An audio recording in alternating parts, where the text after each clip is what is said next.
చిగురుటాకులు. అమ్మా, ఓ 2 రూపాయలు కావాలి నాకు, ఇవ్వవు? హడావిడిగా వచ్చాడు గోపి. ఎందుకురా? ఇదిగో ఈ కాఫీ తాగుముందు. వాళ్ళ రాము బంతి కొనుక్కున్నాడు, నేను కొనుక్కుంటాను. ఎందుకులే బాబు, అనవసరమైన వాటికి కూడా అలా డబ్బు దుబారా చేయకూడదు. ఉందిగా నీ దగ్గర ఓ బంతి, అది చిన్నది, పాతబడిపోయింది. రాము వాళ్ళందరూ పెద్ద కొత్త బంతులు కొనుక్కున్నారు.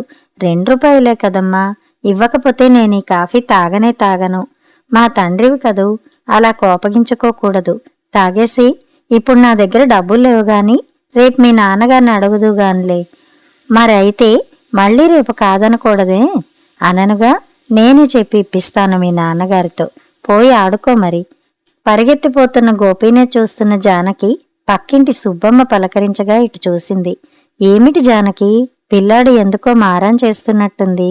ఏముంది పిన్నిగారు, ఆనాటికానాడు పెరిగిపోతున్న ధరలతో మనం ఎంత అవస్థపడిపోతున్నామో పిల్లలకేం తెలుస్తుంది. మాటికి చీటికి ఇది కావాలి అది కావాలి అంటుంటారు. ఏదో చెప్పి మరిపించాను. అవునమ్మాయి, అందరి ఇక్కట్లో అలాగే ఉన్నాయి. ఈరోజు 20వ తారీఖు. అప్పుడే అబ్బాయి తెచ్చిన నెల జీతమంతా అయిపోయింది. ఈరోజు బజారు ఖర్చుకు ఓ పైసా కూడా మిగల్లేదు ఇంట్లో. ఓ 10 రూపాయలు సర్దుదు, జీతం రాగానే ఇచ్చేస్తాను. అయ్యో పిన్నిగారు, నా దగ్గర మాత్రం అంత ఎలా ఉంటుంది చెప్పండి. అందరం ఒకే రకం గొర్రెతోక బతుకులు బతుకుతున్నాం కదా. పోని ఓ 5 ఉంటే ఇద్దు, మిగిలింది ఎదిరింటావిడిని అడుగుతాలే. 4 ఉన్నాయి, ఇస్తాను తీసుకోండి. ఏదో ఎంతో కొంత ఇయ్యమ్మా, ఇప్పుడు నువ్విస్తేనే పోయి కూరలవి తెచ్చి వంట చేస్తాను. ఇదిగో ఇప్పుడే తెస్తా అంటూ వంటగదిలోకి వెళ్ళి అల్మరాలో చూసిన జానకి కనుబొమ్మలు ముడిపడ్డాయి. వస్తువులన్నీ ఇటు అటు అటు ఇటు కదుపుతూ వెతికిన చోటనే మరలా వెతకసాగింది. ఏమిటమ్మా, ఏమిటలా ఒకటి హైరానా పడుతున్నావు? వెనకనే వచ్చి నిలబడ్డ సుబ్బమ్మ ఆరాగా అడిగింది. పొద్దున్న చాకలికి ఇవ్వగా మిగిలిన 4 రూపాయలు ఇక్కడే పెట్టానండి, 2 ఉన్నాయి. సుబ్బమ్మ కనుబొమ్మలు పైకి లేచాయి. నీకు బాగా జ్ఞాపకమేనా? అయ్యో, నా చేత్తో నేనే ఇక్కడ పెట్టానండి, ఈ కాఫీ పొడి డబ్బా కింద. అన్నట్టు మీ పని మనిషికి చేతివాటం ఉందిగా, అది ఈరోజు నాగా పెట్టింది. సుబ్బమ్మ చోద్యంగా బుగ్గలు నొక్కుంది. ఇంకెవరున్నారే అమ్మాయి ఇంట్లో? గోపిగాని తీసుకున్నాడేమో? జానకి బాధగా చూసింది. వాడికి అటువంటి అలవాట్లు లేవు పిన్నిగారు. అయినా 10 ఏళ్లైనా లేని ముక్కుపచ్చలారని వాడు. కన్న తీపి కొద్దీ మనం అలాగే అనుకుంటాం. బుద్ధులు మారటానికి ఎంతసేపు కావాలి? లేదు పిన్నిగారు, మా ఇంట వంట అలాంటి గుణాలు ఎవరికీ లేవు. లేకపోతే మంచిదే గాని లేనివి రావడానికి ఎంతసేపే వెర్రిపిల్ల. మరేం లేదు, నేను అంటున్నందుకేమీ అనుకోకు. కాని వాళ్ళ రాము లేడు, ఎదిరింటి వారబ్బాయి, అన్నీ దొంగ గుణాలే. ఇంట్లో వస్తువులు డబ్బులు అన్నీ తీసుకుపోతుంటాడని వాళ్ళమ్మ ఒకటే గోల. 10 రూపాయల నోటు తీశాడని పొద్దున్న కొడుతుంటే చూశాను. మరి వాడితోటే మీ గోపికి స్నేహం. వాడి బుద్ధులు వీడికి మప్పి పెడుతున్నాడేమో మరి. జానకి అవాక్కుగా అయోమయంగా చూడసాగింది. ఏమోలే, నీ మంచి కోరేదాన్ని గనక చెప్పానమ్మా, ఏమీ అనుకోకు. ఇలా తే, ఆ 2 రూపాయలతోనే అవసరం గడుపుకుంటాను మరి. నెత్తిన ముసుగు సవరించుకుంటూ వెళ్ళిపోయింది సుబ్బమ్మ. తిరిగి అలమరా అంతా వెతికింది జానకి. కాని ఆ శ్రమ నిష్ప్రయోజనమే అయ్యింది. సుబ్బమ్మ మాటలు చెవుల్లో హోరెత్తుతున్నాయి. నిష్కారణంగా 2 రూపాయలు పోయాయనే బాధ ఆమెకు బాగా కోపం కలిగించింది. గబగబా వీధి గుమ్మంలోకి నడిచి అటూ ఇటూ చూసింది. గోపిరాము బంతులతో ఆడుకుంటున్నారు రాస్తా మీద. అదిగో సుబ్బమ్మ అన్నట్టుగానే వీడికి ఎప్పుడూ ఆ అల్లరి వెధవతోనే స్నేహం అన్నట్టు గోపిక బంతెక్కడి చెప్పమా. అప్పటికప్పుడే ఆమెలోని అనుమాన బీజం మహా వటవృక్షమైపోయింది. ఒరేయ్ గోపి, మాట ఇటురా అని కఠినంగా పిలిచింది. ఆడుకుంటున్నానమ్మా, గోపి సమాధానం. తెలుసు, ఇట్రా మరింత కర్కశ స్వరంతో అంది. ఈసారి గోపి దగ్గరగా వచ్చాడు. ఏమిటమ్మా, ఎక్కడిదిరా నీకా బంతి? గోపి జంకుగా చూశాడు. మాట్లాడమే, ఉరిమింది. అమ్మా, మరే కోప్పడకమ్మా. ఏమిటా కంగారు? బడవా, కొనుక్కోడానికి డబ్బులెక్కడివి చెప్పవే.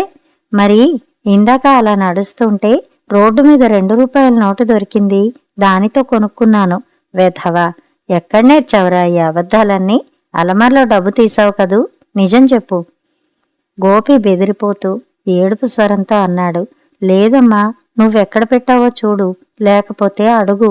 చూశాను, లేదు, అందుకే అడుగుతున్నాను. అయ్యో, నేను తీయలేదమ్మా. వెంటనే గోపి బుగ్గ అదిరిపోయేట్టు కొట్టింది జానకి. వెధవా, ఎక్కడ నేర్చావురా ఈ తప్పుడు పనులు? నిజం చెప్పు, పొద్దున నా చేత్తో నేను పెట్టిన డబ్బుకి రెక్కలొచ్చాయా? నిజంగా నేను తీయలేదమ్మా, నాకు రోడ్డు మీదనే దొరికింది ఏడుస్తూ అన్నాడు. అంతవరకు నిలబడి చూస్తున్న రాము అన్నాడు. నిజంగా వాడికి రోడ్డు మీద 2 రూపాయల నోటు దొరికింది, నేను చూశానండి. చాలే, పిల్లికి ఎలక సాక్ష్యం. గోపి, నిజం చెప్పు, లేకుంటే చీరేస్తాను. నేను చెప్పింది నిజమేనమ్మా. జానకి ఓర్పు ఎగిరిపోయింది. ఎక్కడ తగిలేది చూడకుండా ఎడాపెడా బాధేసింది. దొంగతనం, అబద్ధాలు, పెంకితనం ఎప్పుడు నేర్చుకున్నావురా ఇవన్నీ? మరెప్పుడు ఇలా చేయవు కదా? అమ్మోయ్ బాబోయ్, కొట్టకమ్మా, నేనే తీశాను. జానకి ఆవేశంతో రొప్పుతోంది. దొంగ వెధవ, ఇంకెప్పుడు తీయననే అను. తీయను, వెక్కిళ్లతో అన్నాడు గోపి. దొంగతనం తప్పని చెప్పి లెంపలు వాయించుకో. దొంగతనం తప్పు, ఇంకెప్పుడు చేయను. ఏడుస్తూనే లెంపలు వాయించుకున్నాడు. ఏమిటి జానకి అది? అప్పుడే వస్తూ అడుగుతున్న భర్తను గమనించిన జానకి క్రోధం ఇంకా ఎక్కువైంది. చూసారా వీడి పనులు? నేను ఉదయం వంటింటి అలమరాలో 4 రూపాయలు పెడితే 2 లేవు.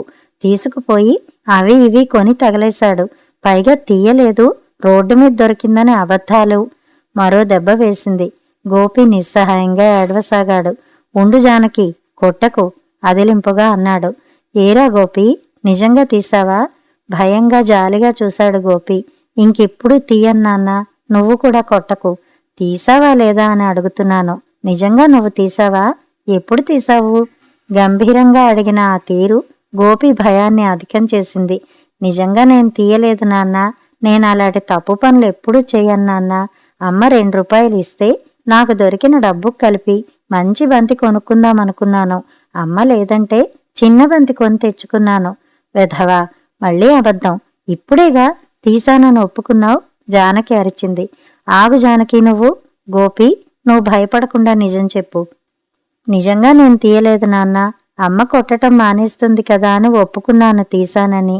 నువ్వు చేయని పనికి ఎవరేమన్నా సరే, కొట్టినా తిట్టినా ఎప్పుడూ ఒప్పుకోకూడదు. దొంగతనం ఎటువంటిదో ఆత్మవంచన కూడా అటువంటిదే. మరో సంగతి, నీది కాని సొమ్ము నీవు తీసుకోకూడదు. అదే అపరాధమే. దాని హక్కుదారులు ఎక్కడో ఉంటారు. తమది కాని సొమ్మును ఆశించడం అపరాధం. అందుకే ఇప్పుడు దెబ్బలు తగిలాయి. తెలిసిందా? తెలిసింది. ఇంకెప్పుడు ఏం దొరికినా తీసుకోన్నాన్న. పోయి ముఖం కడుక్కురా, అన్నం తిందాం. గోపి పెరట్లోకి వెళ్ళాక జానకి భర్తను గర్హించినట్లు అంది. బావుంది, అదేనా వాడికి భయం చెప్పే తీరు? నువ్వు అక్కడ పెట్టిన డబ్బు ఇంకెందుకు వాడలేదా? గుర్తుకు తెచ్చుకో. ఎదురు నన్నే అంటున్నారన్నమాట. కాదు, ఎన్నో పనుల తొందరలో ఉండి ఎందుకైనా ఖర్చు పెట్టి మర్చిపోయి ఉండవచ్చు. చాలండి, పిల్లలు తప్పు చేసినప్పుడు ఇద్దరం బుద్ధి చెప్పుకోవాలి కాని ఒకరు కోప్పడినప్పుడు ఒకరు లాలిస్తే ఇక వాడేం బాగుపడతాడు?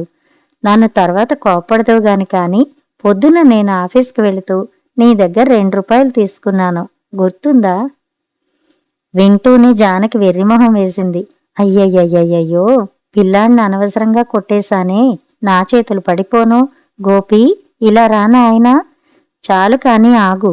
నీ ఆవేశమంతా పిల్లల ముందు అలా ప్రదర్శించవచ్చా?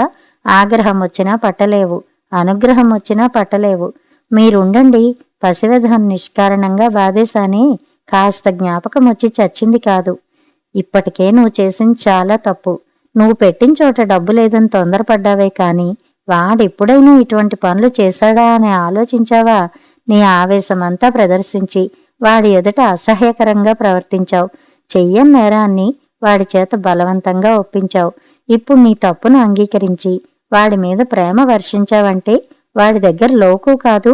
ఇది అవకాశంగా తీసుకుని రేపు వాడు 10 రూపాయలు తీసినా ఏ ముఖంతో అడుగుతావు? ఈనాటి సంఘటనను అడ్డుగా పెట్టుకుంటాడు.